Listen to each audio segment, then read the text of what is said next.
આશા વાવાઝોડાની શક્યતાના પગલે અબડાસાના અસરગ્રસ્ત વિસ્તારની મુલાકાતે પહોંચ્યા પ્રભારી મંત્રી પ્રફુલ પાનસેરિયા।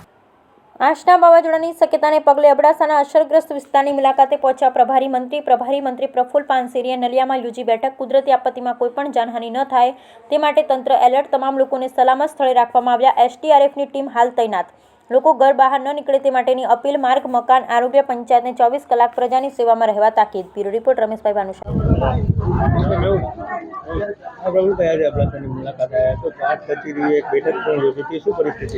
અબડાસા એટલે નલિયા પ્રાંત ઓફિસમાં જ્યારે અમારી આમ તો ધારાસભ્ય 3 દિવસથી આ વિસ્તારની અંદર સેવામાં છે। આદરણીય એમપી વિનોદભાઈ, અમારા દેવજીભાઈ, ધવલભાઈ, બધી જ ટીમ આખા કચ્છની અંદર તમામ ધારાસભ્યો જ્યારે સેવામાં લાગ્યા છે, ત્યારે આજે અહીં કાલે મેં માંડવીમાં હતા, આજે નલિયાની અંદર તમામ પ્રકારના પાણી ઉતરવા મળ્યા છે। ત્યારે તમામ પ્રકારની વ્યવસ્થા પાણી ઉતર્યા પછી લાઇટ 180 ગામોમાં છે, જ્યાં ખરેખર લાઇટ પહોંચાડી શકીએ એમ અત્યારે પણ કોઈ દુર્ઘટના કરંટ લાગે હિસાબે જે ફીડરો બંધ કર્યા હતા એ પૂર્વવત શરૂ કરવાના। આરોગ્ય ટીમને પણ સતત વિવિધ વિસ્તારોની મુલાકાત લઈ રહ્યા છો, હાલ શું કચ્છની પરિસ્થિતિ? છેલ્લા 2 દિવસથી પ્રભારી મંત્રી શ્રી આદરણીય પ્રફુલભાઈ કચ્છની મુલાકાતે છે અને ગઈકાલે માંડવીની મુલાકાત લીધી હતી। અતિ ભારે વરસાદના કારણે માંડવીના નીચાણ વિસ્તારની અંદર ખૂબ પાણી ભરાણા હતા।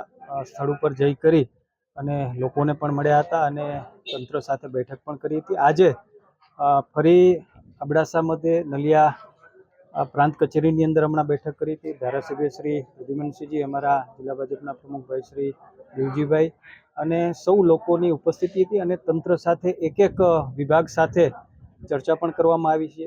પાણીની બાબત હોય, રોડ રસ્તાની બાબત હોય, પીજીવીસીએલની બાબત હોય, આરોગ્યની બાબત હોય, ખેડૂતોની પણ ચિંતા કરી છે અને જે સ્થળાંતર કર્યું છે અને જેમને અત્યારે આપણે અહીંયા જોયું કે એમની પણ ભોજનની, રહેવાની સંપૂર્ણ વ્યવસ્થા કરી છે।